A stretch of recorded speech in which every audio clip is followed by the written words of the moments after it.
श्री कृष्ण गोविंद रे मुरारे, हे नाथ नारायण वासुदेव। श्री कृष्ण गोविंद रे मुरारे, हे नाथ नारायण वासुदेव। हे नाथ नारायण वासुदेव, हे नाथ नारायण वासुदेव। हे नाथ नारायण वासुदेव, हे नाथ नारायण वासुदेव।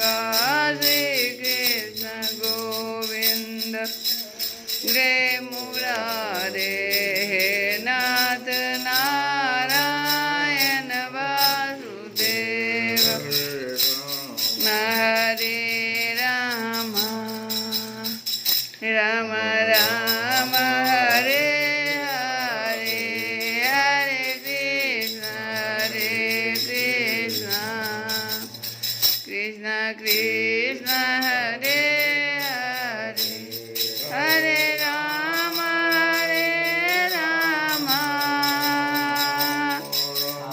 राम हरे हरे, हरे कृष्ण कृष्ण कृष्ण हरे हरे, हरे राम राम राम हरे हरे, हरे कृष्ण कृष्ण कृष्ण हरे हरे। श्री कृष्ण जय श्री कृष्ण जय श्री कृष्ण। कल की कथा में हम लोग अक्रूर जी के भाव को सुन रहे थे कि किस प्रकार से भगवान का दर्शन करने पर उन्होंने स्तुति की थी। और उसी स्तुति को हम लोग आज गा करके सुनाएंगे कि इतनी कृपा सांवरे बनाए रखना, इतनी कृपा सांवरे बनाए रखना, मरते दम तक सेवा में लगाए रखना, मरते दम तक सेवा में लगाए रखना, इतनी कृपा सांवरे बनाए रखना, मरते दम तक सेवा में लगाए रखना, अक्रूर जी को सेवा में लगाए रखना, साथ में हमें भी सेवा में लगाए रखना। तू हाथ जोड़ कर करूँ प्रार्थना, भूल कभी न जाना, हाथ जोड़ कर करूँ प्रार्थना, भूल कभी न जाना, तेरे दर पे लगा रहे यूं मेरा आना जाना, तेरे दर पे लगा रहे यूं मेरा आना जाना, मेरा आना जाना, मेरा आना जाना।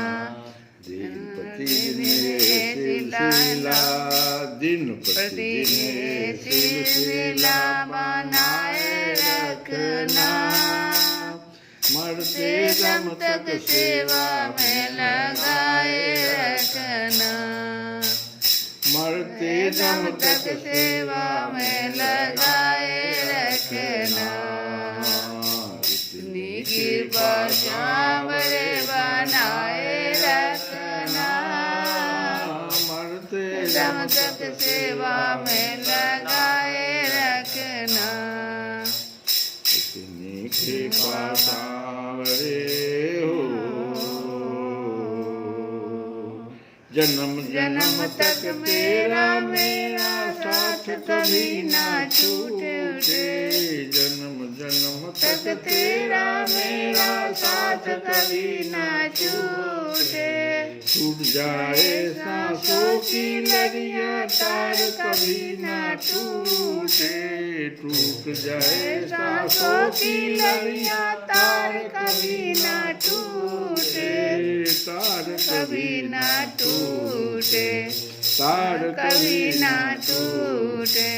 गोदी में तुम हमको, गोदी में तुम हमको बिठाए रखना। मरते दम तक हवा में लगाए रखना। मरते दम तक सेवा में लगाए रखना। इतनी कृपा सांवरे बनाए रखना। मरते दम तक सेवा में लगाए रखना। इतनी कृपा सांवरे बनो।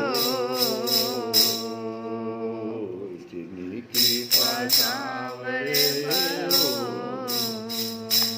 तो इस प्रकार से अक्रूर जी अपनी भाव को व्यक्त किए। आज की कथा में श्री कृष्ण बलराम जी का मथुरा गमन का प्रसंग है। तो सुखदेव जी कहते हैं कि भगवान श्री कृष्ण और बलराम जी ने अक्रूर जी का भली भांति सम्मान किया। वे आराम से पलंग पर बैठ गए। उन्होंने मार्ग में जो जो अभिलाषाएं की थी वे सब पूरी हो गई। परीक्षित, लक्ष्मी के आश्रय स्थान भगवान श्री कृष्ण के प्रसन्न होने पर ऐसी कौन सी वस्तु है जो प्राप्त नहीं हो सकती। फिर भी भगवान के परम प्रेमी भक्तजन किसी भी वस्तु की कामना नहीं करते। देवकी नंदन भगवान श्री कृष्ण ने सायंकाल का भोजन करने के बाद अक्रूर जी के पास जाकर अपने स्वजन संबंधियों के साथ कंस के व्यवहार और उसके अगले कार्यक्रम के संबंध में पूछा। भगवान कृष्ण ने पूछा। भगवान श्री कृष्ण ने क्या कहा कि चाचा जी, आपका हृदय बड़ा शुद्ध है। आपको यात्रा में कोई कष्ट तो नहीं हुआ। स्वागत है। मैं आपकी मंगल कामना करता हूँ। मथुरा के हमारे आत्मीय सुहृद, कुटुंबी तथा अन्य संबंधी सब सकुशल और स्वस्थ है ना। हमारा नाम मात्र का मामा कंस तो हमारे कुल के लिए एक भयंकर व्याधि है।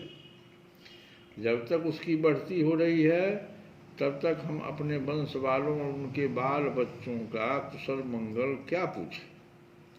चाचा जी, हमारे लिए यह बड़े खेद की बात है कि मेरे ही कारण मेरे निरपराध और सदाचारी माता पिता को अनेकों प्रकार की यातनाएं झेलनी पड़ी, तरह तरह के कष्ट उठाने पड़े। और तो क्या कहूँ, मेरे ही कारण उन्हें हथकड़ी बेड़ी से जकड़ कर जेल में डाल दिया गया था। मेरे ही कारण उनके बच्चे भी मार डाले गए। मैं बहुत दिनों से चाहता था कि आप लोगों में से किसी न किसी का दर्शन हो। यह बड़े सौभाग्य की बात है कि आज मेरी वह अभिलाषा पूरी हो गई। सौम्य स्वभाव चाचा जी, अब आप कृपा करके यह बतलाइए कि आपका शुभागमन किस निमित्त से हुआ है। सुखदेव जी कहते हैं कि परीक्षित, जब भगवान श्री कृष्ण ने अक्रूर जी से इस प्रकार प्रश्न किया तब उन्होंने बतलाया कि कंस ने तो सभी यदुवंशियों से घोर बैर ठान रखा है। वह वसुदेव जी को मार डालने का भी उद्यम कर चुका है। अक्रूर जी ने कंस का संदेश और जिस उद्देश्य से उसने स्वयं अक्रूर जी को दूत बनाकर भेजा था और नारद जी ने जिस प्रकार वसुदेव के घर से कृष्ण के जन्म लेने का वृतांत उनको बता दिया था, सो सब कह सुनाया। अक्रूर जी की यह बात सुनकर विपक्षी शत्रुओं का दमन करने वाले भगवान श्री कृष्ण और बलराम जी हंसने लगे और इसके बाद उन्होंने अपने पिता नंद जी को कंस की आज्ञा सुना दी। तब नंद बाबा ने सब गोपों को आज्ञा दी कि सारा गोरस एकत्र करो। भेंट की सामग्री ले लो और छकड़े जोड़ो। कल प्रातःकाल ही हम सब मथुरा की यात्रा करेंगे और वहाँ चलकर राजा कंस को गोरस देंगे। वहाँ एक बहुत बड़ा उत्सव हो रहा है, उसे देखने के लिए देश की सारी प्रजा इकट्ठी हो रही है, हम लोग भी उसे देखेंगे। नंद बाबा ने गांव के कोतवाल के द्वारा यह घोषणा सारे ब्रज में करवा दी। परीक्षित, जब गोपियों ने सुना कि हमारे मनमोहन श्याम सुंदर और गौर सुंदर बलराम जी को मथुरा ले जाने के लिए अक्रूर जी ब्रज में आए हैं, तब उनके हृदय में बड़ी व्यथा हुई, व्याकुल हो गई। भगवान श्री कृष्ण के मथुरा जाने की बात सुनते ही बहुतों के हृदय में ऐसी जलन हुई कि गर्म सांस चलने लगी, मुख कमल कुम्हला गया और बहुतों की ऐसी दशा हुई, वे इस प्रकार अचेत हो गई कि उन्हें खिसकी हुई ओढ़नी, गिरते हुए कंगन और ढीले हुए जड़ों तक का पता न रहा। ढीले हुए जूड़ों तक का। भगवान के स्वरूप का ध्यान आते ही बहुत सी गोपियों की चित्तवृत्तियां सर्वथा निवृत्त हो गई, मानो वे समाधिस्थ आत्मा में स्थित हो गई हो और उन्हें अपने शरीर और संसार का कुछ ध्यान ही न रहा। बहुत सी गोपियों के सामने भगवान श्री कृष्ण का प्रेम, उनकी मंद मंद मुस्कान और हृदय को स्पर्श करने वाले विचित्र पदों से युक्त मधुर वाणी नाचने लगी। वे उसमें तल्लीन हो गई, मोहित हो गई। गोपियां मन ही मन भगवान की लटकीली चाल, भावभंगी, प्रेम भरी मुस्कान, चितवन सारे सुखों को मिटा देने वाली ठिठोलियां, उदारता भरी लीलाओं का चिंतन करने लगी। उनके विरह के भय से कातर हो गई। उनका हृदय, उनका जीवन सब कुछ भगवान के प्रति समर्पित था। उनकी आंखों से आंसू बह गए थे। वे झुंड की झुंड इकट्ठी होकर इस प्रकार कहने लगी। गोपियों ने कहा, धन्य हो विधाता, तुम सब कुछ विधान तो करते हो, परंतु तुम्हारे हृदय में दया का लेश भी नहीं है।